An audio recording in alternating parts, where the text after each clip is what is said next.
In the quiet suburban landscape of Sayreville, New Jersey, a significant battle is unfolding, one that strikes at the very heart of the family unit and the role of public education. The source of this conflict is a state-level guidance document known as Policy 5756. This policy, adopted by our local school board, instructs schools on how to handle matters related to transgender students. While its stated goal is to create a supportive environment, its methods have created a deep and troubling chasm between parents and the schools they entrust with their children's care. At its core, the policy allows, and in many ways encourages, schools to keep secrets from parents about their own children. This is not a minor omission of information.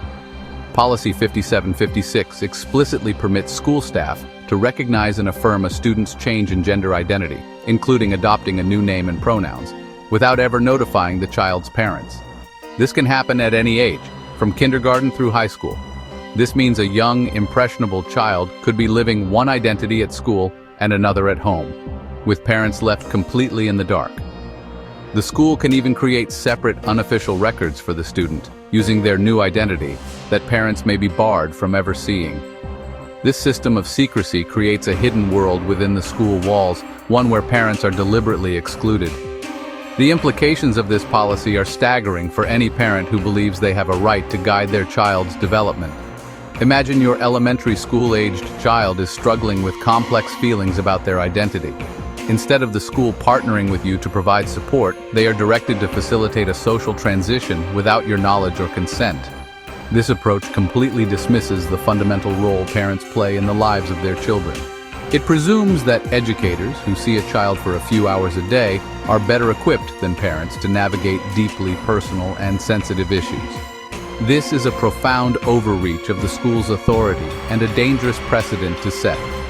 Supporters of the policy argue it is necessary to protect students who may not have supportive families. While the safety of every child is paramount, this argument creates a false choice between student safety and parental rights. It operates on the damaging assumption that parents are a potential threat rather than a primary source of love and support. Policy 5756 does not distinguish between genuinely dangerous situations and families who simply need to be part of a conversation. Instead, it applies a blanket rule of secrecy that treats all parents as adversaries, undermining the very foundation of trust that should exist between home and school. The foundation of a child's well-being is a strong, trusting relationship with their parents. Policy 5756 actively works to dismantle this bond by positioning the school as a confidant and the parent as an outsider. When schools deliberately withhold critical information about a child's mental and emotional state, they are not protecting the child, they are severing a vital lifeline. Parents are the constant in a child's life. They are the ones who are there for late-night fears, celebrate triumphs, and provide comfort during struggles. To intentionally cut them out of major life developments is to tell a child that their family cannot be trusted, a message that can cause irreparable harm to their sense of security. This policy doesn't just damage the parent-child relationship, it also fosters a deep and warranted distrust between families and the educational system.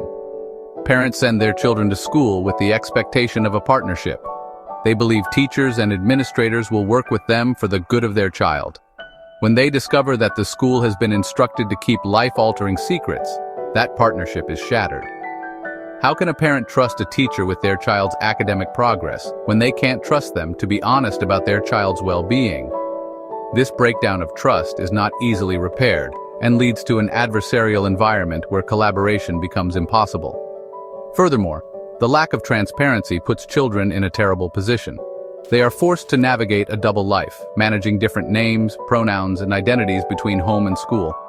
This is an immense psychological burden for anyone, let alone a child or teenager. This division can exacerbate feelings of anxiety, confusion, and isolation, the very things the policy claims to prevent. True support involves creating a unified network around a child, where all the key adults in their life are working together. Policy 5756 does the opposite. It builds walls and institutionalizes secrets, leaving the child caught in the middle of a conflict they did not create. The claim that this secrecy is for the child's own good ignores the reality of mental health. Children today face unprecedented rates of anxiety, depression, and other mental health challenges. Addressing these issues requires early intervention and consistent, loving support from family. By keeping parents in the dark, schools prevent them from getting their child the professional help they may desperately need. A parent cannot address a problem they do not know exists. Withholding this information is not a neutral act. It is an active barrier to care that can have devastating consequences for a child's long-term mental and emotional health. During public discussions about this contentious policy, a troubling narrative has sometimes emerged from its defenders, including some school board members. The suggestion is made, either directly or indirectly, that parents are not engaged or simply do not care enough to be involved. They imply that the pushback against Policy 5756 comes from a small, loud minority, while the majority of parents are content to let the school take the lead. This is a deeply cynical and inaccurate portrayal of the parents in our community. The passionate turnouts at board meetings are a testament to just how much parents do care about their children and their right to raise them. The idea that parents are apathetic is a convenient fiction used to dismiss legitimate concerns. Parents are not just stakeholders. They are the primary guardians of their children. Their involvement is not an intrusion but a right and a responsibility. They care deeply about every aspect of their child's life, from their academic performance to their social happiness and emotional stability. To suggest they would willingly abdicate their role in guiding their child through something as significant as a change in identity is insulting. It ignores the countless hours parents spend nurturing, teaching, and supporting their children every single day, long after the school bell has rung. This claim of parental indifference also serves to silence dissent. By framing concerned parents as an unrepresentative fringe group, supporters of the policy attempt to invalidate their arguments without ever having to address them on their merits. But the parents who are speaking out are not a fringe group. They are mothers and fathers from all walks of life who share a common fundamental belief that they know and love their children best. They are fighting for the simple principle that they should be the first, not the last, to know when their child is struggling or going through a major life event. Their voices deserve to be heard, not dismissed with unfounded accusations. The reality is that informed parental involvement is the single greatest asset in a child's education and development. Decades of research support this fact. Children with engaged parents have better academic outcomes, stronger social skills, and more resilient mental health. Any policy that intentionally undermines this involvement is working against the best interests of the child. Instead of questioning parents' commitment, our school board should be asking how they can better partner with them. The narrative of parental apathy is a harmful myth that must be rejected in favor of a model built on collaboration, respect, and shared responsibility for our children's future. The path forward for Sayreville schools must be one that rebuilds the sacred trust between parents and educators. This journey begins with a single decisive step: the complete repeal of Policy 5756. This policy, with its mandates of secrecy and its erosion of parental rights, is fundamentally incompatible with the principles of a healthy, collaborative educational community. It has sown division, created suspicion, and placed children in the untenable position of navigating a world of secrets. We cannot allow a voluntary state guidance document to dismantle the family-school partnership that is so essential for our children's success and well-being. The board must act now.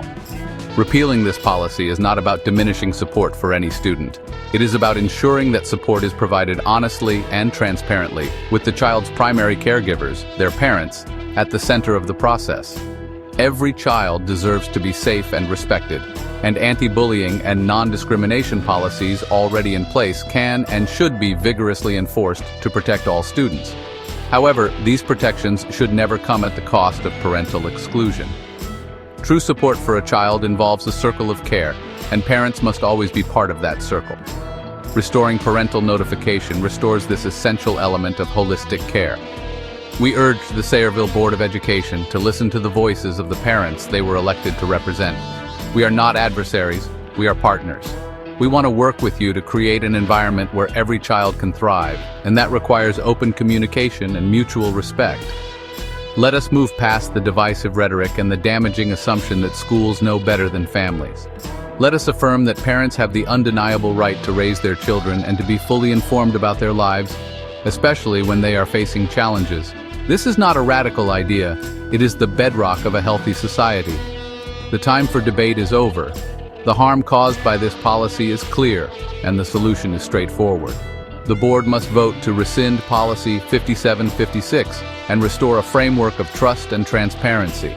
By doing so, they will send a powerful message that Sayreville schools value parents as essential allies in the education and upbringing of their children. Let's empower parents to provide the love, guidance, and support that only they can give. Let's put our children's true well-being first by ensuring their families are always by their side, fully informed and fully engaged. Repeal the policy now.